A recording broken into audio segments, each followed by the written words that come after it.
This program is brought to you by Ignite TV. Now you're in command. Visit Rogers.com for more details.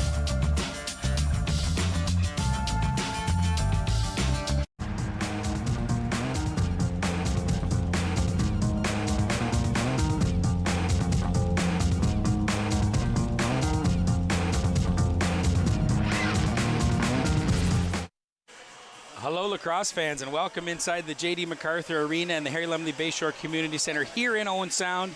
We are on Championship Sunday at the Owen Sound North Stars Father's Day Lacrosse Tournament.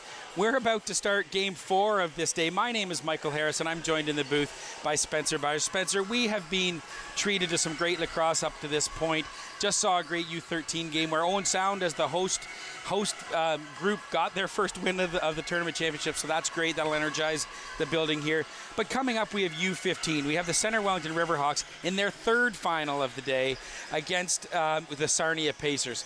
As we move to the 15U category here, Spencer, what are you expecting to see in this game? Well, I think from what the penalties tell us, a lot more physicality. We've seen it ramp up from the day. We saw the U9 start off against Center Wellington in that final, and then the U11 final as well as Center Wellington. Again, their third and final of the day. They're 2-0 right now. We'll see if they can go 3-0 here against Sarnia. But as I was saying, both these teams average basically 16 minutes of penalties per game, which Mark Perry and I were talking about this before the game about the U13s, is that they were averaging over a period because they're playing 50-minute periods. So isn't that something? Yeah, they're averaging over a period in penalty minutes, and Owen Sound exceeded it. I expect these two teams, because they play obviously a similar style, are going to exceed it as well.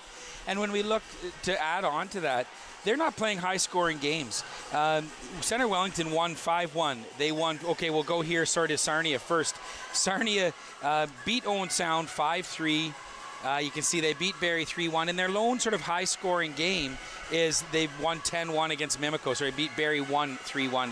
Looks like so, and then 6-0, 4-2, and 5-1. So these teams aren't piling up the goals either, Spencer. No, they're not. So they obviously are used to playing on the penalty kill. Was my thought. Is again, you see there the standings out they got here. The Pacers and Center Wellington both undefeated in their pools. So they come here to fight to see who will go 4-0 over this Father's Day tournament. But I do think, Michael, the problem going to be tonight again is going on the penalty kill. How many times are we going to see these two teams 4-on-4, 3-on-4, 3-on-3, right? And that's going to cause a team that probably has more skill. We'll see which team has that higher cream of the crop, because they have so much more space to move, so much more space to work with the more penalties they take. Yeah, it's a great point, right? And as you talked about the athleticism start to show off, there's more room and more structure to it as well, right? They've been coached, they're older, they're more mature. You've got guys slotted maybe into your number one power play unit. You've got this more organization every bit older that you get. So you will see folks on the floor, your Center Wellington Riverhawks wearing white and Sarnia Pacers wearing black. It has been a great weekend here. Lots of lacrosse in Owen Sound. Just really cool to show off the athletes of the region. And again, in this final, these two teams have not played each other in this tournament. Every age group was structured slightly differently based on the number of teams in the tournament. So these two were the winners of their pools, and they advanced directly to the final. So we'll be interested to see how they match up. We have no predictions from the weekend how this will go. And as you mentioned, we've seen the offenses ramp up from the U9, U11, U13. By U15, these guys are half specialized. These guys are used to playing offense versus defense and setting up those picks, playing that two-man game. And a scramble here right off the opening face-off. It is picked up by number 21. We have Kai Tope, and he is one of the leading scorers for Sarnia. So they get their first offensive unit out there. The Pacers work it down the left wing. Center Wellington sets up the house and tries to keep them outside as Sarnia moves to net and a shot. And a good save here. I love the old school wooden stick on the keeper for Sarnia. And a penalty 30 seconds in. Yeah, right away. High stick. And I do want to mention here, we haven't seen I'll use a Steve McCarthy quote, a big woody yet. We've only been seeing the more NLL style stick, the smaller stick. So they guys have the bigger stick, which means they cover even more area than the little guys can. Number 10 is going to the box, Hudson Cox, for a high stick. So right to the power player, the Sarnia Pacers. And we'll see if they can stay on it. Work it up top. Down onto the right side, just working it around, feeling it out, seeing how this box sets up for Center Wellington. Up at the top, there's number 18, Nolan Grondin. Nobody cutting through there's a play through the middle, and shot scores! Number 14, Jack Stevenson, starts off the scoring as he cuts through the middle of the Center Wellington defense. I do want to mention, though, Sarnia, not a whole lot of movement, not a whole lot of misdirection there. The only guy moving, ironically, was Jack Stevenson, and he's the benefactor of the first goal of the night. And that's, I was about to start saying that. Nobody cutting through the middle, and all of a sudden, Stevenson he didn't even really move through the middle. He just went into almost that bumper position, came open, but got the shot away quick. And that's going to be crucial on offense. These goalies are so big and so good, they'll get it away quick. So the power play is over. And number 3, Hayden Sykes for Center Wellington will run up the middle of the floor. He's being chased down and gets the ball knocked away. Good back pressure by Sarnia and Chase Richard. Richard knocks it away to his teammate, Kingston Burns. Burns still with it, waiting to be replaced by his teammates. And here comes Sarnia looking to build on their 1-goal lead. They're off to a quick start here, taking advantage of that power play. Down low in the right wing. Sarnia looking for that cutter. There's more movement now, and we're going to get a penalty. We're going to get an interference, a cross-check and penalty, number 17 for Center Wellington. So now we'll have 6-on-5 for a bit if Sarnia can get their player out there. But they let the clock expire. And because of the minor, they won't be penalized for the shot clock violation. I do want to mention, Sarnia's got 2 goalies listed, so tonight will be Levi Toenders in net there for the Pacers. But again, they go to their second man advantage, and they've got a goal already on the power play. Number 17, Nolan Renaud, going to the box. Just of note up here in the broadcast booth now is Mark Kazarian, a name synonymous with lacrosse here in Owen Sound, a leader in this lacrosse community. So no doubt a lot of pride in him seeing all these teams come to town and enjoy this experience. And it was at one time called the Harry Kazarian Tournament, and now the Father's Day Classic. And there's a shot from Sarnia that goes out over the glass, so it will be ball to Center Wellington, and see if they can waste this 30 seconds of the penalty kill and get it down to a minute with this possession. We'll see when Sarnia takes their first minor. Again, these two teams average 16 collectively. Both. Damian Ramirez with the ball, just killing time. He dropped it off to the far side, and he's going to go for a change in those bright blue shoes. But the ball gets back to Sarnia with a minute left on the power play. And here's Tope with it. The ball's going to work its way through Tope, I feel, a lot in this game for Sarnia. He's number 21 with it now, and he gets the shot off quick. And look at that big stick down through the middle there. A nice, confident positional save by the goalie for Center Wellington, Jackson Forsyth. Oh, and look at the speed here from Center Wellington down the... Oh, but he gives it away. Good speed by Devin Sullivan, but then he threw it away. And we got a breakaway here for Sarnia Pacers, Noel Grondin. Grondin goes high over the shoulder and scores. Taking advantage of a giveaway, and he goes the length of the floor, Spencer, and scores. Yeah, Center Wellington tried to get him on the break there on the penalty kill, and they did for the second, but then because of bracing for the hit, he air-milled it and threw it away. And as you mentioned, Grondin just kind of walked on in, nobody close, and was able to pick his poison there with Jackson Forsyth, who had no opportunity at that one. No, made himself as big as possible, but a perfect shot there by Grondin. No mistake. 2-0 Sarnia, off to a quick start. With the ball now is Nolan Renaud out of the penalty box. And he's their leading goal scorer. As we said, neither one of these teams scores a ton of goals. And another breakaway. Or Renaud is going to get back to cut off Barrett. Well, we have no number 12 for Sarnia, so I don't know what we're going to say about that guy. Bouncing lacrosse ball, hard to pick up. Who's going to get this with Center Wellington? And it is Nolan Renaud now down the right wing. He's all by himself, 1-on-4, and he bowls the guy over but falls down himself. Ball to Center Wellington still with 20 seconds left on the shot clock. And it is Jaden Dilge. Across the top, Center Wellington looking for reinforcements. Cuts through in the middle into the box. Oh, off the crossbar. Damian Ramirez, we have seen these posts. They might need to replace these nets after this weekend, Spencer. Yeah, they're going to have a lot of dents, a lot of new ones. Look at the size there of Hudson Cox, just bullying his way to the middle, but he loses the ball. Picked up by Center Wellington, and they'll get to keep it in as a reset in the corner.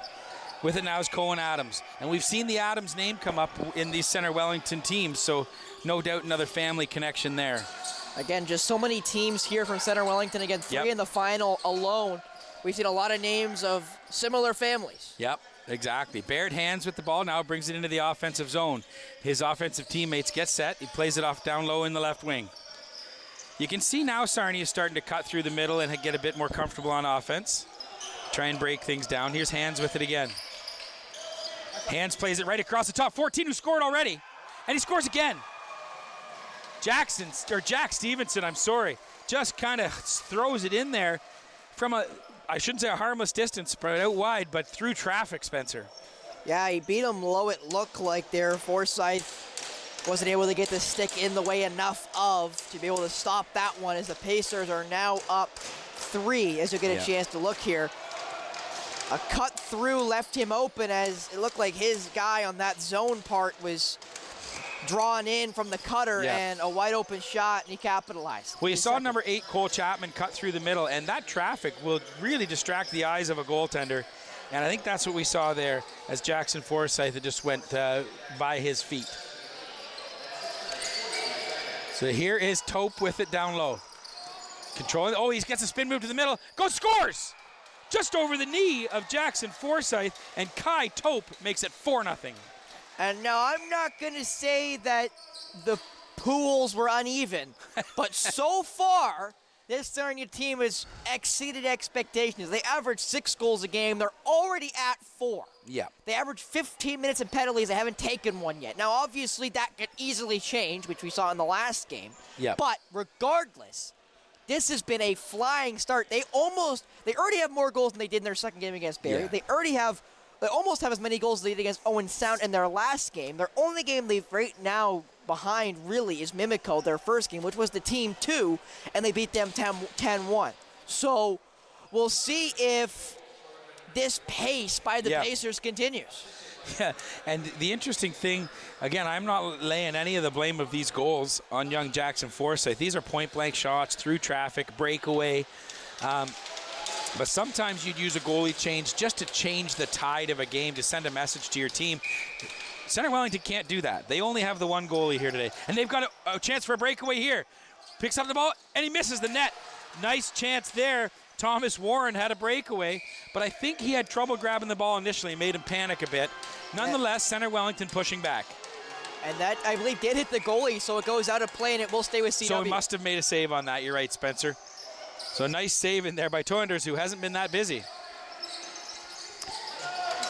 It's another confident, just positional save. Ball to Sarnia. They get to reset and start with a fresh shot clock. Here comes, Cole Chapman can't handle the ball initially, but he gets it back. Plays it all the way across the floor to Hands. Hands with it again. Across the middle. Oh, nice catch. What a one-handed catch there by Rory McKenzie. It doesn't turn into a shot on net, but some good skill on display there by McKenzie. And here comes Center Wellington looking to make a dent in this 4-0 deficit. With the ball is Jaden Dilgey. Dilgey across the top. Now it's played into the middle. A backhand shot. Oh, just missed. Again, nice little Damian Ramirez with a little display of trickery there with a backhand shot.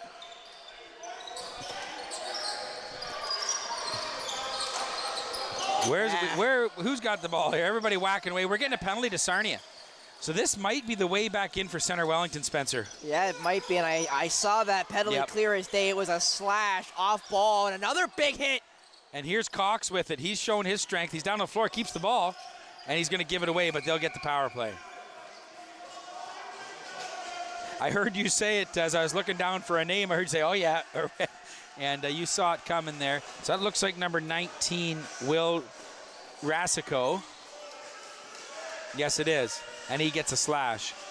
Yeah, it was an off-ball, undisciplined minor, and I think, again, that's where the 16 average minutes from Sarnia comes into play. It's the undisciplined calls. It's the unneeded calls. Because, again, that's off-ball. He doesn't got it. There's no point in that slash. You're going to run into some penalties here and there just through hard play, but you're right, Spencer. Those ones set the tone. So here's Center Wellington down 4-0 on the power play. This would be a great chance to work their way back into the game. And Dilgey with it. Dilgey puts it off to the left wing. Oh, and a shot from out wide hit the post. And that's the danger man right there in Renault. Yes, it sure is. Renault hit the post. I don't think the goaltender got a piece of that. Right into the middle there now. And oh, it's in. Okay, here comes center Wellington. Hayden Sykes passes it out, and goal scored by number 16, Jaden Dilge. Good ball movement there by center Wellington. Yeah, they finally got something working, because unlike Sarnia, where they put the 5 guys around the house, they have 2 guys inside, basically right at this far post, so they can get it down in deep. And then you see right there to the middle on a cutter where they collapse the defense, trying to get out to those corner guys so they don't get that quick, basically line-to-line pass, and they're able to capitalize. And here goes Cohen Adams with some speed down the right wing, cuts to the middle. Can he get a shot off? No, he's bounced out of there as 4 defenders collapse. And I want to Dilge. I want to mention Adams' little brother wore 2 as well, Drew Adams. That's so right. they're both wearing 2. What'll happen when they play junior lacrosse together? Okay, and here's a shot from out wide. He scores again. Dilge from up top goes 5-hole. Perimeter shots are normally wanted by teams, as again, right. It's usually easier to see, easier to get diagnosed, but going low can sometimes mess with the eye level, and you saw there that poor toe enders just could not get a handle on that far shot, and he was wide open, might I add, so miscommunication there by the Pacers now led up 2 straight to the Riverhawks. Jack Stevenson with 2 goals so far gives it away for Sarnia, and it's on the stick at center Wellington again. A big hit, but here comes Renault. Again, Spencer mentioned they're going to lean on him greatly in the offensive end as the leading scorer for the center Wellington Riverhawks. Center Wellington, Elora, Fergus, that region. Lots of great athletes coming out. It's into Renault. And he scores 4-3. What a pass by Braden Bearns. Here comes center Wellington. I said it already once. Look at the movement on this, Spencer. Not only that, I do want to mention, I mentioned that the pools, I wasn't going to say felt a little jaded, but poor center Wellington was letting this one get away from them, and all of a sudden they're right back. It's 4-3. They scored 3 unanswered, and you see here, Renault cuts in, gets around his guy, and just able to work his hands over toe enders, and that's the 3rd straight goal on what I believe is the 3rd straight shot for CW. And we, these teams might make liars out of us here. We're saying it. Now, it's early in this game, so 4-3 here with 2 minutes left in the first period. And we'll see if it stays low, if it does end up low scoring like we thought it might. But again, they also have been taking a lot of penalties, which I think is added to it. Good point. With the ball now is Sam Harkness. Harkness plays it down into the corner. Picked up by Braden Getz. Getz is getting a rough ride over there. And we're going to have a slash. Slash against Sarnia. And oh, they're going back to the penalty box is Noel Grondin, I think. Or no, is it? He's not happy about it. Oh, sorry, it's number 21. And that is Kai Tope. But I do want to mention here that the Riverhawks run started on a power play. Good point. So we'll see if that continues here and then get their 4th unanswered and tie this game. Good point. Bringing the ball up now is Damian Ramirez. He's been dangerous in those bright blue shoes. Ramirez again. All the way across to Sykes. Sykes up to Ramirez, back to Sykes. Just a bit of pitch and catch while they survey the defense. Here's Renault. Back to Ramirez. Now they start some movement. Renault guarded up there, up top. And we're going to get a penalty now. Another penalty to Sarnia. That's number 18, Noel Grondin, who has a goal tonight. He's going to get a high sticking penalty. Talk about obvious. Caught him basically right in the chin strap. That helmet popped halfway up his head, and that's a call every time. And when everybody's looking at you because that's where the ball is, too. That's tough. Okay, but what again, an opportunity now for... but running clock will cost them here with the first minor and the clock now down below 30, so shot clock's not in effect. Yep. So what an opportunity here for the Riverhawks. Now I wonder if you can see, you can't see in your screen, number 9, Devin Sullivan is way up top. So they're playing it as a 4-on-3, and they don't score. I don't understand why that was, why they wouldn't have him. So it seems, I guess what you're guarding there is if the ball gets sent down, you can keep it in, but. Yeah, and I will mention, hopefully we can get a replay of that shot there by Lucas Rathlow, who thought he scored. ball ends up, I think, going off a post and going the other way. But the reason why you keep that fifth player at the very, basically the center line where it would be, and you don't try to have an actual 5-on-3 is because it creates more space for your players like Renault and guys like that. And it also, exactly as you mentioned, if the ball does so happen to get by the guys, if it's a missed pass or they try to clear it, or a carry them off the boards, you're able to get a hold of it and keep it in the zone and keep the pressure on these three to keep them moving, right? And you see here he does hit the post. I think the far post, right? I can't believe he missed that. I don't think he can believe that. No, you saw his hands immediately kind of go to his forehead like, what did I just miss? You know what, Spencer, what started off looking not so good for Center Wellington, they've turned it back into a game here. I think we're in for a treat.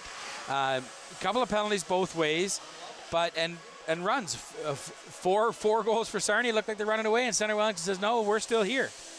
Yeah, and good for them because, again, the game was starting to get out of hand. They took 2 straight minors. They allowed 2 power play goals. They, were having trouble, as we mentioned. Both these teams have trouble keeping themselves out of the box. And now you're seeing Sarnia. 3 straight minors, right? And they have allowed, I believe it was the first goal, the power play goal. They now are now have allowed a 5-on-3, which you would assume with that chance by Rathwell, who just couldn't capitalize, they're going to be able to get at least one more on this 5-on-3, which will tie the game at 4-all. And then it's back to 0-0 in my mind, right? And should be in their minds as well. So we'll see if Center Wellington can capitalize. But and we've got a hurt player here, number 16, Ben Knowles. He's just out of your screen. He's a hurt player for Sarnia. He's just kind of walking with a coach by the bench. So unfortunately, it doesn't look like we'll see Ben Knowles anymore in this game. I didn't see the play on which he got hurt, but he's really limping his right leg, whether he just landed on the concrete or whatever, but he's looking a bit sore. Yeah, he's definitely not. He's definitely a lot worse for wear. Yeah. Yeah, and so we're here that he did go down earlier in the game and kind of had to hobble around on the ground for a little bit, or on the floor for a bit until they got the ball down to the other end. Either way, you get to this stage of a tournament, and it can be a bit about attrition, Spencer, and who's left, who got a good sleep last night at the hotel, and who's battling. It's a physical game. No matter what age you are, you're going to get nicked up. I also do want to mention for these two teams, Center Wellington and Sarnia, they played all of their games in Port Elgin. So they had to come here to Owen Sound for their first game. And yeah, it's only about a 40-minute drive without traffic. But think about it. You're sleeping in the hotel there. You're used to playing kind of really close to where your hotel would be. And now all of a sudden you got to drive 40 minutes after having games on Saturday and Friday. And it adds to the jet lag. It adds to the to the wear on the legs here in this final. Yep, it is the truth. Using arenas outside of Owen Sound to get everything in. And Center Wellington goes right to the attack here. Ramirez has it. He's got it back at the top. So, again, they're keeping this player wide. Now, also, this top player's got to watch for the guy coming out of the penalty box. Yes, he does. Down low. Can we get the one-timer? No, it's just Smith. Dilgy has it back. Dilgy with 2 goals tonight. Yeah, they're really looking for Rathwell. And there it is. Oh, okay. Renault couldn't handle that quick pass. And then no reset, so shot clock violation against CW. Lucas Rathwell and Renault, those 2 low players, that's where they were trying to get the ball. You're absolutely right, Spencer. Yeah, I'll say they're playing the line. They're trying to go post to post and beat the goalie moving. Kai Tope with it now.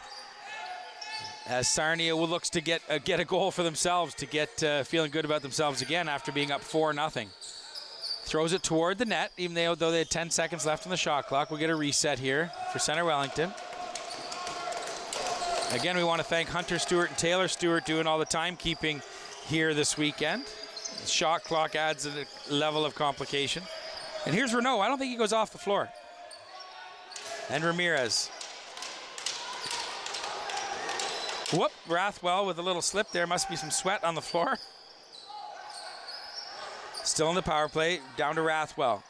Now we get some movement through the box. There's a shot from up top. A bouncer goes high over the net.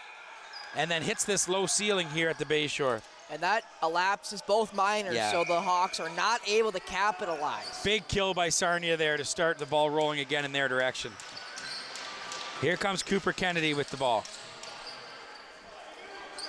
Kennedy looking for a teammate. Goes down low. Jake Hanlon. Hanlon across the top. Sarnia just getting pushed away from the net here. That house for, well, we get a stick. Renault got a stick up kind of high, but he gets away with one. And it's going too far. I thought Renault might end up on a breakaway there too, but they'll switch on some new offensive players. Chasing the ball down now is Thomas Warren. Yeah, they're going to start in the middle. Yeah. I was wondering where they were going to place that ball. Yeah. They do end up putting it in the middle. And here's Warren with it. So now we'll see if we can get settled into some 5-on-5 play and see what these teams have. Good battle right at the top of the orange paint. A shot from out wide that misses the net, but we're going to get something figured out here. You can see it on your screen there. Great camera work to zoom in on this. I'm not sure what he's going to call out of it. Is it just two penalties, one each? Sounds about right. Those two are battling after it. We got number 9, Devin Sullivan for Center Wellington, and number 5, number 3 is Cooper Kennedy. So Kennedy and Sullivan going at, and that's okay. We get both players off, and we'll go 4-on-4. So you've mentioned it before. More space on the floor. They can spread it out. And it gives all your more talented players space for either side. So not only does it give you an advantage in your mind that there's more floor space, it literally gives your more offensive players more room to run. So if guys like Renault are able to capitalize on that space, then, it'd be very advantageous for a team like Center Wellington, because I'll say in the 80s, which I wasn't alive for, might I add, but the Edmonton Oilers love to do that kind of stuff, to get to 4-on-4, get to 3-on-3, to give guys like Gretzky and Messier more space to work. Yep, absolutely. And here's Sarnia starts with the ball. Oh, but Taupe misjudges the bounce, and here goes Renault. He's going to get caught, though. Taupe saw it and misses the net. Good back pressure by Taupe. After he gave it away, he knew he needed to hustle back. And look at him go down the floor. Plays off to the left side. Across. Oh, no, what a save. What a sliding butterfly save you don't see all the time in lacrosse. Sarnia still with it. Up top to Hands. Hands takes a shot off the shin pad of the goaltender. And there's going to be a high stick by number 3. So Hayden Sykes is going to go to the penalty box here for a high stick. And that makes it 4-on-3. Yep, absolutely. And this will be an interesting kill here for CW, because with 4-on-3, they're so condensed. There's no real way to control your triangle in a 4-on-3, especially in lacrosse with the big orange paint there in the middle. Yeah, that's right. How do you section this off? So this is going to cause a really big problem for CW. So Hands starts with it. Barrett Hands will quarterback this power play. Over to Taupe. Down low. They're going right across the net. Hands with a shot. Oh, gets right in the hip. I feel like Adams is going to feel that one, and Hands does as well. So Adams needs off, no doubt about that. It looked like he jammed him, too. Yeah. But maybe it's a 3-on-2. See, I think that's what happened to Hands, is he went to shoot there, and he just didn't get to follow through. So he's not feeling good. See, and right there is why on the 5-on-3 you keep the guy in the middle. Yeah. Right? When that ball goes off the boards quick and it comes out and the guy just can't get his stick there, the 5th guy usually can kind of coerce himself into the middle and get that, like a free safety in football, if you will. Yeah, great example of why that play happens. So here goes Center Wellington. They are down a man, but usually you can kill these 30 seconds. And Ramirez has the speed. He can do that. It's also back now to 5-on-4. Now we're 5-on-4. That's right. Still Sarnia with the power play for another minute. Oh, and it's a giveaway. Ramirez right to Taupe. That's the wrong guy to give it to. And Renault is back.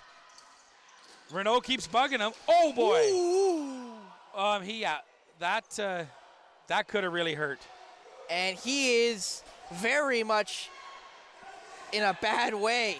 Yeah. And we'll see what happens here. He got shoved into the boards there quite hard. And that's obviously going to be a 5 against Renault, which is the worst guy you don't want to see here, as Sarnia is begging for a game. Yeah. And you watch, he kind of tries to shove around the side of him, but that's that real dangerous area of the floor. And he was saying and Renault is arguing that he got held as he threw him. So that's why he kept going. Yeah. But we'll see here what happens. I wondered in the Owen Sound game with the way a kid went into the boards, the very first penalty actually taken in that game for Owen Sound, if they'd called the ambulance because of neck or head injury. And this one, I feel the same way. They might have to here. He's moving around, and he's moving all his limbs. So we'll see, but definitely the Sarnia coaches are calling for a lot, and we'll see.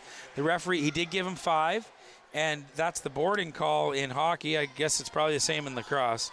But you can see, like, Tope is moving around, but he's in some obvious pain. Yeah, and not only that, now again makes it 5-on-3 in favor of the Pacers. So he's moving around, which is a good sign, so that'll keep the ambulance away. The interesting thing is Renault and Tope are the 2 big scorers for these teams. So if Tope can continue, then that will be advantage Sarnia. And the referee's going over to talk to the Sarnia coaches here. I'd always love to have a mic in there. Oh, we have to use a lot of the bleep machine, I'd expect, especially with the referee. We'd need the 7-second delay, we would. So you can see Kai Tope making his way back to the bench. And Renault went right to the penalty box. He's got a 5-minute penalty at the very least here. Well, the coach is not adamant with the referee, so obviously he liked the explanation. So I guess we'll see if it's a 10 or just a 5-minute major or a 10-minute misconduct or maybe even a game misconduct. Yeah, I haven't seen him gone to the dressing room. No, however, he's still down there. And the 10 would only be for unsportsmanlike misconduct. So I don't think they'd add that on. If anything, it would be kicked out of the game. But it doesn't seem that way. As you said, he's staying in the penalty box. So we'll see what they end up calling. I assume it'll be probably a check from behind is my assumption. Yeah, the call, the signal was the hand up and then like boarding is what I would call it. So and interestingly, I wonder what the Center Wellington coach is trying to argue, that it was just a hit gone wrong, I guess. Yeah, but again, this gives Sarnia a big opportunity to really extend this sure lead. Does. Not only that they're going to be on the power play for 5 full minutes, they're on a 5-on-3 for the first 42 seconds because the clock stopped because of the injury. So this is a full 42 seconds, unlike what most 5-on-3 start with the run clock. Now Kai Tope, a big shooter for Pacers, is not out there. We'll see what his future is in this game. But here goes Sarnia moving the ball around. He gets a pick. Plays it into the middle, but they can't get a stick on the ball. Who's going to center? Oh, can Sarnia get this? Well, Center Wellington comes up with it here, and it's Ramirez. But they give it right away. I'm sure they're okay with that. Just get it down here. Oh, and it's mishandled. Yes, Adams must have recovered, and he took it away from Derek Holbrook. He's taking a couple whacks for his trouble, but he'll shoot the rest of that. The first minor, so now it is just a 5-on-3 for the next about 4 minutes or so. Nice play by Adams. And he's still taking abuse down there, 5-on-1. And here comes Noel Grondin. They're going to let Holbrook go into the mix now, number 11. It's played across here to 12. We don't have his number on our sheet, or his name or number. Oh, and it's misplayed by Sarnia. Grondin couldn't handle that, and here goes Adams. No, sorry, number 15, Austin Daniels. Daniels gets shoved out to the outside there by 12. Smart call by Daniels. He kind of towed his way around. There's no point taking a shot there. No. Especially even on the 2-on-1. No point taking a shot there. You got lots of time. Just chew up this major. It's interesting with a 5-minute penalty. Sarnia's not going to take any chances here defensively either. Woo-hoo. Well, because if they shoot and they get the ball back, that's another fresh 30 they get to chew, right? That's right. You just try to make that shot as far perimeter as you can and just clean up the garbage. And here's Grondin. Grondin plays the ball up to Kingston Burns. Again, Burns with the fancy shoes, so we'll know who he is. Taking his time, down to 12 seconds on the shot clock, though. Up top, they're going to have to settle for a long shot, and it is Burns, and a relatively simple save by the goaltender for Center Wellington, who is Jackson Forsyth. Jackson will be happy. We haven't had to say his name much since that flurry of goals. But look at this from Center Wellington coming through. Oh, and it flies on top of his stick. Devin Sullivan, and we're going to get another penalty here on a similar type play. And Center Wellington's coach got hot immediately. Yep, they're asking for a 5 here on the check from behind. And here's Kingston Burns. It's 4 from check from behind. Yeah, he got him 4. And I guess if you're not going to kick the guy out of the game, 4 and 5, not much of a difference. So if you watch, so there's the referee. It will be Center Wellington ball, and it's going to be 4-on-4. for the next about 2 minutes, because again, run clock until the last 5 minutes of the third period if it is within 5. Braden Behrens with it. Behrens all the way across. There's nobody at the top of the box here, so because it's 4-on-4, and Renault is in the penalty box. Their number 1 power play guy. Exactly, their number 1 scorer. So Hudson Cox gives the ball down low. Oh, and the shot is missed by Braden Behrens. But they get a new shot clock. It did. It just touches flat. Oh, jeez. Oh, my gosh. Flat. But Hayden Sykes is having trouble with that ball. Here's Sykes, brings it down. Take his time. He's got 23 seconds left. He's got Ramirez out there setting a pick for him. But CW knows to chew up this clock because they don't need to waste this 4-on-4. They can wait till the 5-on-4 and get Renault back. And Behrens with it now. Plays it up to Ramirez. As you said, taking their time. Fresh shot clock. Behrens. And Ramirez in the middle. We saw him coming across, and what a catch, what a shot. But a better save by Toenders. And Brendan Hurst tried to get the rebound, and another good save, good reset there by Toenders. That was a high pass into Ramirez. He's climbed the ladder to get it and was able to get a shot off. And here comes Tope back on the floor. That is good news. Especially for Sarnia. Yep. Yeah, not good news if you're Center Wellington, is it? For me, it's... Oh, howdy. Oh, it's the out... What is going on here? He stepped in the box, stepped in the orange. Well, thank goodness, because we don't have 12 on our sheet, so... Yeah, we wouldn't know who to give that to. But that, I don't know how that ball got in. There was not much space there, but he was in the orange paint anyway. And here's Ramirez. Damian Ramirez for Center Wellington. Penalty's about to elapse for the Riverhawks. They're about to go to the main advantage.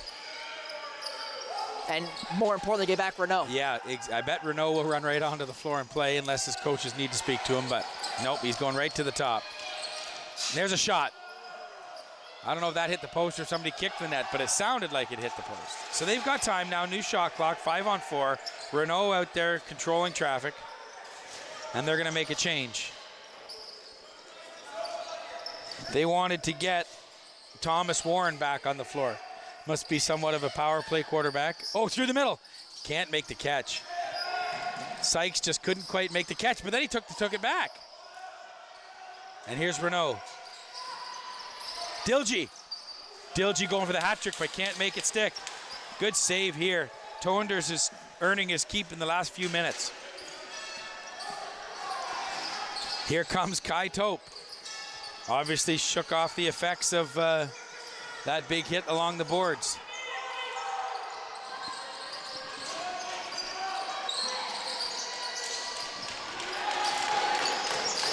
Who wants the... Oh, it's going to be, that little cross check to the lower back is enough to give it back to Sarnia. And it's going to go back to Noel Grondin. And he's going to chew the rest of that minor just about. Yes, good point. And they're going to be happy to do it, might I add, because they're still up by 1. Yep. Oh, what a little move. Couple of fakes. And it's off to the side. Here's the shot. And he scores. What a goal. And that is that number 11, Decker Holbroff. What a goal. Didn't seem like there was much space there, but Noel Grondin finds him on the rush to the net as the defenders all collapse on him.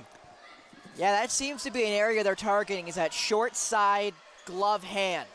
They've done it a couple times. That goal that didn't count also went that way. You see here. There must be a little space in between his arms or his leg and that post, and it just beats him. Because another one went in there that didn't count. But anyway, here we go. Adams back. And Adams good save there by Toenders. It's a 5-3 Sarnia. They needed that one for their own confidence. To Ramirez. Oh, the little flip to Ramirez doesn't work, but a nifty try by Cox. Sarnia is off to the races here. Named after the racehorses in Sarnia, so you see them move down the floor, but it's a high pass. Rory McKenzie and Cooper Kennedy couldn't connect.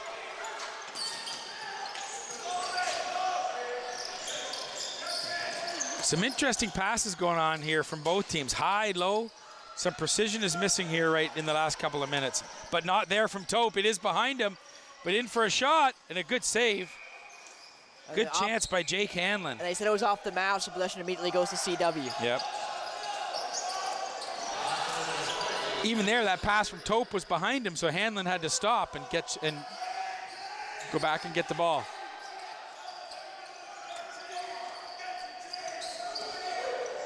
Over on the bench, you can just see it to the left. It's off your screen now, but Barrett Hands, number 13 for Sarnia Pacers, has had the ball a lot. He's has his helmet off, getting looked at by the trainer, so that's not good news. No, it is not, and CW's having problems with their changes right now. Yeah.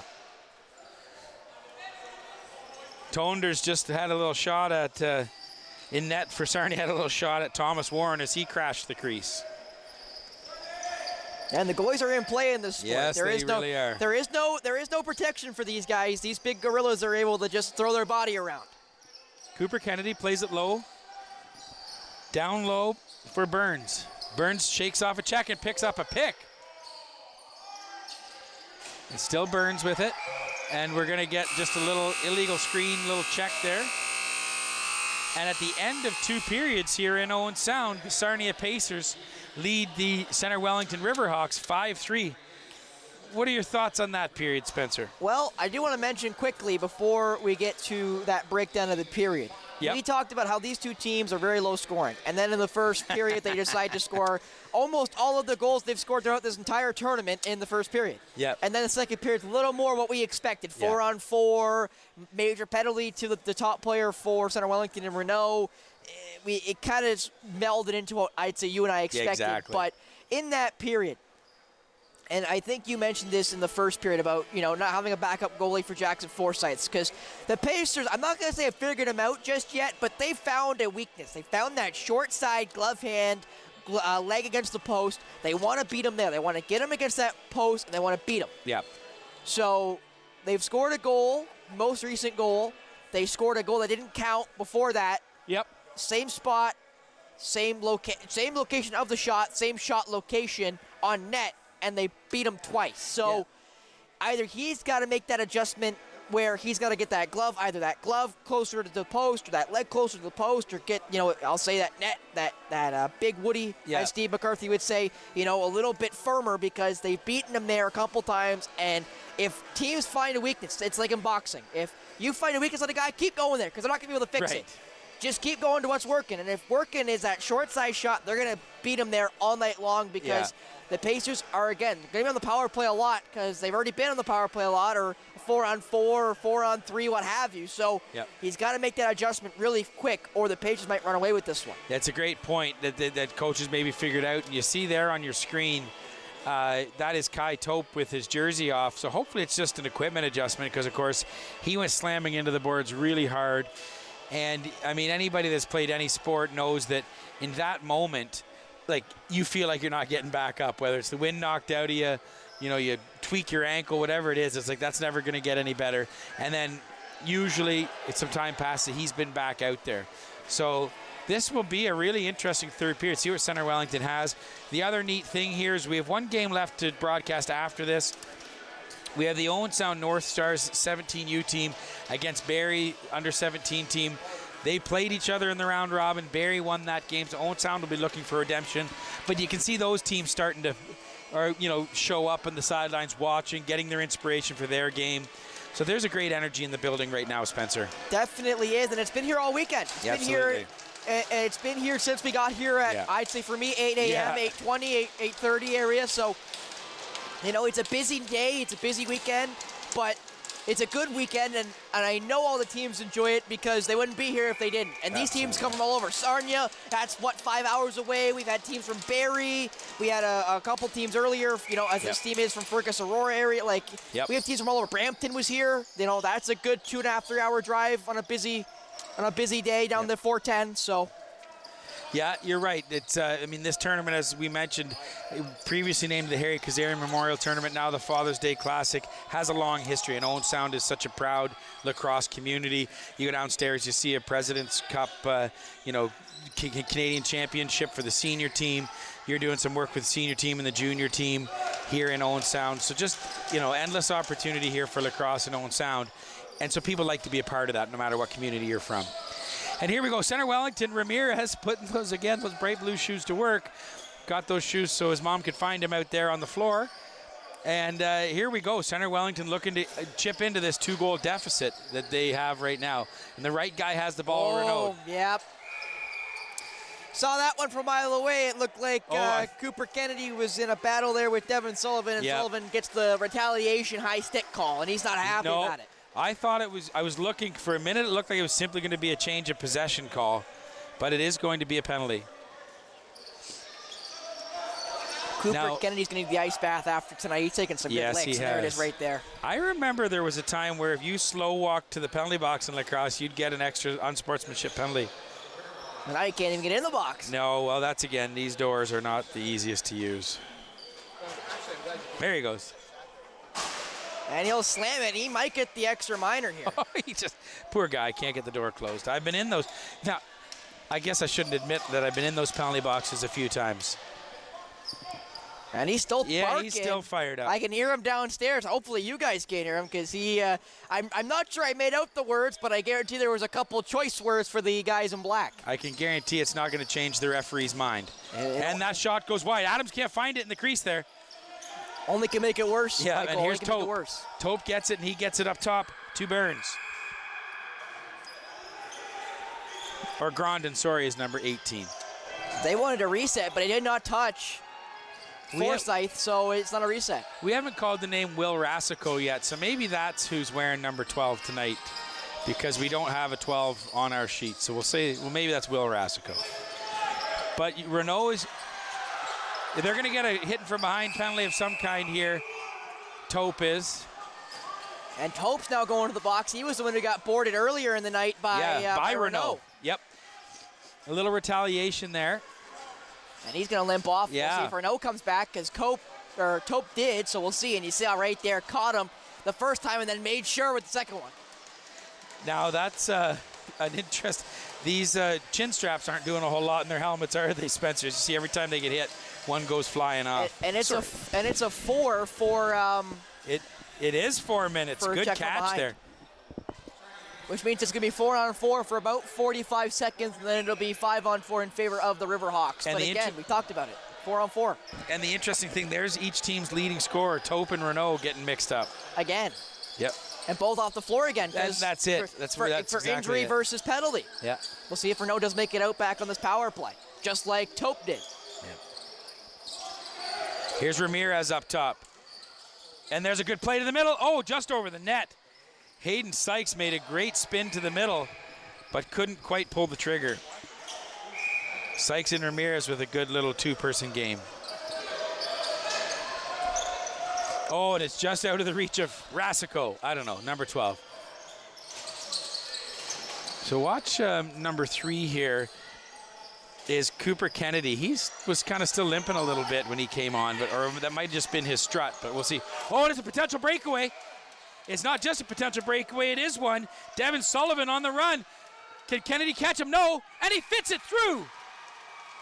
Goes between the arm and the hip of the goaltender, Levi Toenders, and it is 5-4. Center Wellington does exactly what they need to do here on the power play. I can't wait to see this on replay. There's another minor against the Pacers, so obviously the unsportsmanlike did get called in the end.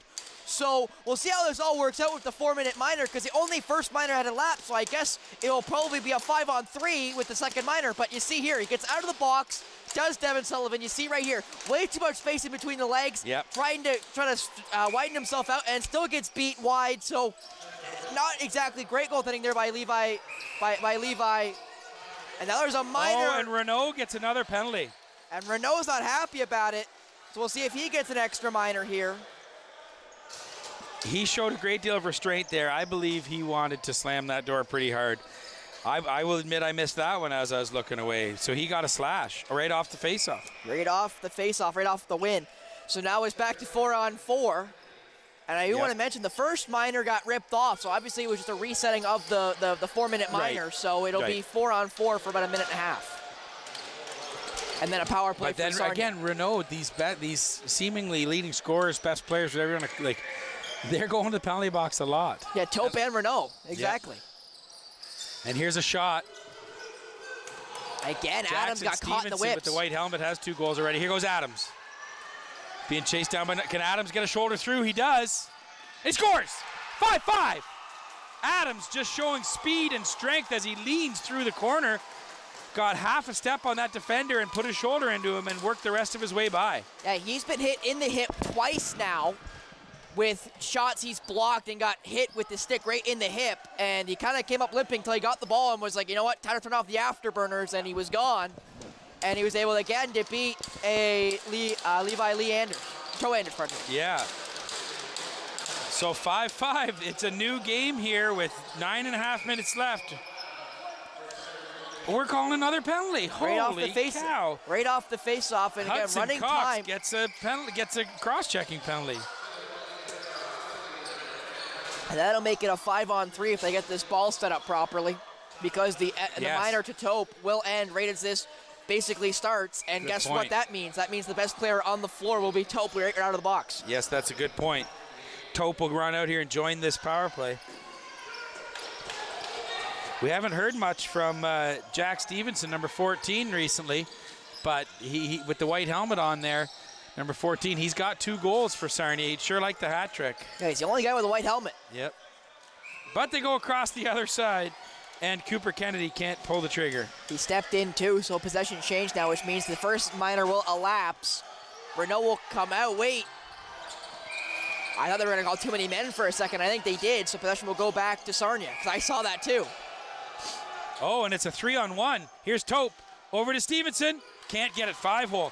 Good positional save there by Forsyth. Down into Stevenson again. And they're going to give back possession to the listed away side after the hit there from Adams. Here's Taupe. Can't handle it cleanly. Fresh shot clock. Up to Grondin. Back to Taupe. He's going to rip it off the post. Nice. I don't think that Forsyth got a foot on that. Well, regardless, they're going to give him the fresh shot clock and missed by everybody, so more time off the clock will elapse. And I do want to mention, if this game does happen to need extra time, it's a 5-minute period. Yeah, 5-minute sudden victory period. And here's Jack Stevenson. Oh, I lost track of the ball there, Spencer. I thought he went through the stick. I thought he was able to get it through the legs. Nice move by Grondin to get free. He's going to get a shot off. Nice save by Forsyth. I'm surprised they didn't call that a high stick there against CW with they caught him right in the mask. Made the sound and everything. Look at this play. Sent Devin Sullivan all the way up the floor. There's a whistle here. And the ref, I think, called too many men. But they're barking from both benches, and he had to say something to either bench here. Actually, is there a minor? No, he's just closing the door, I think. But look at it in the front of the box. That number 3, Cooper Kennedy for Sarnia. It's in. Taupe. That's the same. As I slap Spencer here in the booth, because that's what you saw earlier. They're aiming at that knee of Forsyth. That left knee, and another one snuck right past the left knee of Forsyth. And now we're going to see exactly what they're seeing. And that's the only good part about them switching ends. I'm going to get a chance to see here. They're going to do, I think, a water break, or timeout, actually, it looks like. And I'm going to guess here for CW. But we'll get a chance to see here what they see on Jackson Forsyth's. Or Jackson Forsyth, pardon me. So watch here. This ball is going to go from out wide. Yeah, I see it too. He doesn't put his foot right against the post. He leaves that little gap, and that is just enough to fit the ball there if you have a good enough shot. And obviously, Kai Taupe, who's got 2 goals tonight, had 6 coming in. Now he's got 8. Like, he's a guy who could capitalize on that type of mistake. Yeah. So if Forsyth does not make that adjustment, which he hasn't yet, which I don't think he might, which I don't think he will. Yeah. But he's got to make the adjustment. Put that foot over the post and make him beat me far side. Do not give him that close, that near post. Kennedy takes that ball from Harkness on the faceoff, and Sarnia is right back on the attack. We're playing 5-on-5 now. Let's see how this goes. Here's Kai Taupe again. He goes back to that same side, Spencer, and just misses the net this time. They like something about that glove side. Yeah. And here's Grondin using his size and strength. He plays it off, and just missing the net there is Rory McKenzie. Another shot toward the net. Center Wellington trying to answer as Hayden Sykes takes the ball down the floor. Penalties now are going to be crucial for either side. Yeah. They both have been undisciplined. They've been undisciplined throughout the tournament. They're going to need to be disciplined now. Dilgy would love the hat trick here. He goes a bit of a backhand shot and it gets blocked. Dilgy picks it back up. He's got Adams and Ramirez with him. And Adams a big guy. And Cox out there with him as well. Oh, that sailed over the net. And then also out there was Lucas Rathwell. That's their offense. Well, no Renault out there. Oh, no Renault out there. I see him actually on the bench here, too. Yep. Maybe he's a little labored. Who knows? Because, again, this game's been physical. Well, and you wonder, he's had a couple of penalties, too. Is the coach saying, hey, we can't put you out there to get more penalties? Here comes Sarnia. Shot back at that same knee. They're definitely going there. They've seen something. And that was Chase Richard with that last shot for Sarnia. Now here's Renault now. With 4.5 left in this third period, a 6-5 lead for Sarnia. This has been a great game. It's been low scoring like we thought it would. And an infraction against CW turned the ball the other way. Looks like Devin Sullivan was doing something wrong down in there. Hands back on the floor, so that's number 13. He gives it up to Grondin. Grondin has Cole Chapman down low. Doesn't use him. He goes up top to Tope. This is Hands. Hands with the spin move. Trying to get around Tyler Humphreys. It just... fanned on it. Yep, picked up here by Center Wellington. And off to the races is Hayden Sykes. He puts the ball across the floor. Dilgy can't come up with it. Dilgy in a battle with Tope in the corner, and we're going to get just a possession. Yeah, reset call. I saw that hand go up. Yeah, I got worried too. Here comes Grondin. Just slow playing it. They can use the whole shot clock here. He sees his teammates crossing the line, but it was knocked away by Ramirez. Up top to Tope. There's a shot. I don't like that shot. Another one from Grondin. That one's a little higher. Nice arm save. Sarnia gets it back. Oh, two good saves there, I think. Rory McKenzie with a save in, or a shot in tight from Sarnia. I don't like that shot by Tope, though. I don't like that shot. Too far out, too early shot clock. Chew up the clock. You're up by 1. No point in taking that shot, especially from that far out. A little closer, absolutely. I don't like the shot selection. I'm seeing on Sykes and on Renault these blue, red, and white gloves. I'm wondering where they played lacrosse last year, if they play over the winter with the Toronto Rock program or something. And there's a shot! Renault with those blue, red, and white gloves ties it up at 6. That's his second, and now we're, again, you mentioned back tie, and the clock will stop. Now we're under 5, That's so right. time Good will point, stop. Spencer. So that will also play a factor, especially if there's another minor. So mark my words, if there's another minor, the winner will be the team on the power play. And we got Nolan Renault getting his second of the game. Ball watching on his defender there, and that's Noel Grondin. Grondin's got to do better than that. He knows that Renault's the danger guy. Yep. He knows how potent he is on offense. It's 7th goal of the tournament for Nolan Renault, and he kind of got ball watching there, let him get up, and it wasn't a lot of space, but for a guy that talented, you got to do better than that. Yeah, exactly. And Renault has, redeemed himself here this game. He's had a couple of penalties. I can't, not judging the penalties either way. Some are necessary, but penalties at awkward times where it looked like they had a chance, to get on the power play, to go for a run. So he'll feel good about that. And there you can see those different colored gloves. Makes me think maybe they either played somewhere else last year or they maybe play the Toronto Rock lacrosse throughout the winter. Because this is the age now in U15 where you do start to see some of that specialization.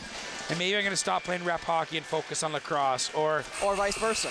Exactly, right? And so you wonder about that. So here's Renault on the face-off, but he actually gives it right to Tope. Tope's around the outside. It's a bit of a 2-on-1, plays it across, and there's a shot. Oh, off the bar, and it will be Sarnia ball. So obviously it hit poor foresight. That's right. The way it bounced away, I thought it was the post, but he might have touched it as well. Grondin down low to Tope. That's up top to Hands. Sarnia taking their time, setting it up. It's in. It sneaks 5-hole on Forsyth. And that's number 12. I sure wish we knew his name. Number 12 gives them the lead. Maybe Freddie will be able to tell us who that happens to be here tonight. But actually, we'll hear the name right now, won't we? That's right. We'll get a name for it. Yeah.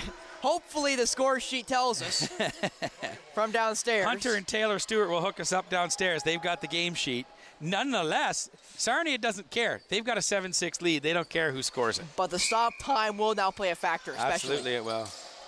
If it already hadn't, it definitely will now. Yes. And and that's Rathwell. A costly minor right in front of the ball, right in front of the bench too. Rathwell had the ball and just got taken down by Barrett hands.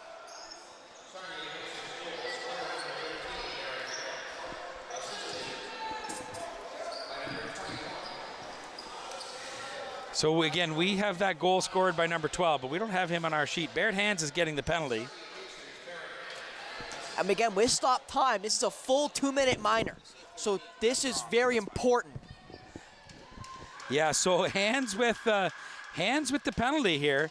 And that's going to be tricky because Center Wellington now on the power play with 2.5 minutes left. And it'll be a full 2 because of the stop time. Good point. Ramirez with it. Over to Sykes, down low to Renault. They're moving it around a little bit while they look and survey and set up where their crosses are going to come from. And the ball's picked off by Sarnia. And here goes Tope. Of all guys, look at the speed. Ramirez knocks it away. What speed by both of those gentlemen. And Tope gets it right back. Grondin has it now. Grondin, they're just looking to waste time here. They've got the clock. 13 seconds left on the shot clock. Yeah. Grondin will just keep this in the corner and eat it as long as he can. Rathwell in there, Renault in there. And Grondin is going to run out this whole clock. Plays it down toward the net just to get the ball down there. And here comes Hayden Sykes with it, starting it for Center Wellington, up to Ramirez. Ramirez slowly bringing the ball up the left side. He cuts toward the middle as he gets some replacements coming in. Brennan Hurst is on now. Cox is on with him now. He's got Dilgy, who's got 2 on the night. Dilgy would love the hat trick to tie it up for Center Wellington. Ramirez cuts to the middle. Okay. And they run out the shot clock. What a mistake from Center Wellington. Yeah, Ramirez didn't turn to shoot, and that's what cost them there at the end of that. With a minute left, Tope can maybe run off a whole 30 seconds here of shot clock and get a shot near the end. And that's what he's going to do. Oh, it's another minor, though. Oh, and I believe Center Wellington's getting a penalty, yes. Which means this game is all but dusted.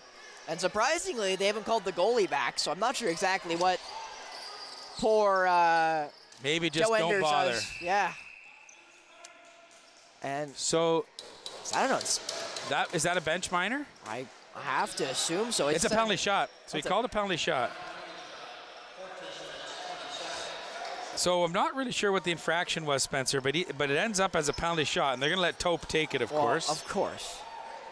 I don't necessarily think there's any other guy you'd want taking that shot. So too many men on the floor for Center Wellington.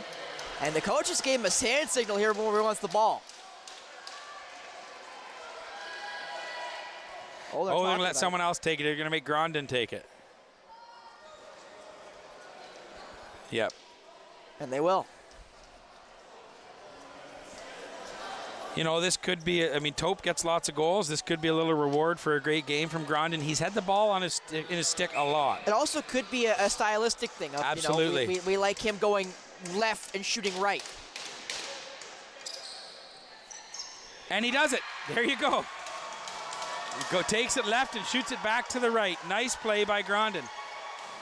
So that will likely do it here, folks. It is 8-6 now. Sarnia Pacers over Center Wellington. So now they're hoping for a too many men call. And that'd be a technicality after the penalty shot. They did have 6 guys on the gray cement. Oh, and the whistle went, so face-off won by CW. And they're yelling for a timeout. We're not sure. This is timeout, Center Wellington. Okay. And they're asking for the referees they're asking just for the players to come over. And you got to wonder here now, and the shot clock will be in effect. There's just above 30 seconds. But I wonder if Centre Wellington will pull the goalie just because they're down by 2. Well, they need why as much not? help as they're going to get. Yeah. And it'll start 6-on-4 and then become 6-on-5 after 6 seconds. What a game here, folks. As the days gone on, these games have, I wouldn't say even gotten better. Every game we've done has been really, really wonderful, and the athletes have put on a good show. But at U15, this has been a great game. Lots of hard checks, lots of great goals. You're seeing how the progression of skill and organization and things as we go older in the age group, Spencer. Yeah, and I think this will only continue with the last game of our afternoon, which will be the U17 final. Yeah. But right now, I have to expect basically the message I think is pretty simple. We got to do this. We got to do this quick. Yep. And they're actually putting 40 seconds up on the board and 10 seconds on the minor. So that, again, is even more advantageous to this Centre Wellington team, as they'll now have 5-on-4, as they will not pull poor Forsyth. So it'll be 30 seconds. Yeah, they are. Forsyth's going to the bench now. I was thinking they would, regardless. But now here we go. 6-on-4 for the next first 10 seconds. And Ramirez is going to have to do something. There's cutting through. Nice catch. Oh, I don't know. That might have been a great save. I don't know what happened, but what a catch through the middle. Oh, and Hands misses it, but they're not going to care with 20 seconds left here. And if Hands is looking the right way, he might have been able to steal that carom that was mishandled. And here comes Ramirez with, 10 seconds left in the game. And he makes a nice move. Grondin misses, but a great save. And another great save. So what a flurry at the end by Levi Toenders to seal the door, or to close the door for Sarnia. And that will do it, folks. And Sarnia takes it. What a game that was. And you see poor number 16. We didn't really ever see him much. Ben Knowles got hurt early in the game, hobbling over to his teammates. But they did it for him, Spencer. Up 4-0, tied 4-4. What a game of runs and of great play. Centre Wellington should be very proud of the game they played. Just in the end, didn't quite have enough. Yeah, and as much as penalties were kind of even across the board, I think it really did affect the game. Yes. 2 goals by the Pacers on the power play compared to only, I believe, 1 for the listed home sites. And Wellington go 2-1 on the weekend, on the day. Yep.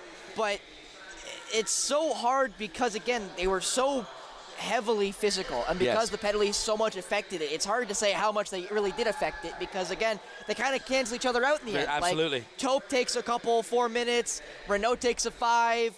It evens itself out in the end, but again, losing those guys to the injuries for both on ironically hits that they dealt out to each other. Exactly. Right? It affected the game in that way where, Renault twice was on the floor for a power play, because one he was in the box, and one he got hit by Tope, who then put himself in the box, and vice versa, where he got hurt on the hit that sent Renault to the box. So it just creates such a weird paradigm that puts these two teams at a disadvantage, but inherently doesn't. Yeah. And so there it is, folks. You can see it on the kind of in behind us.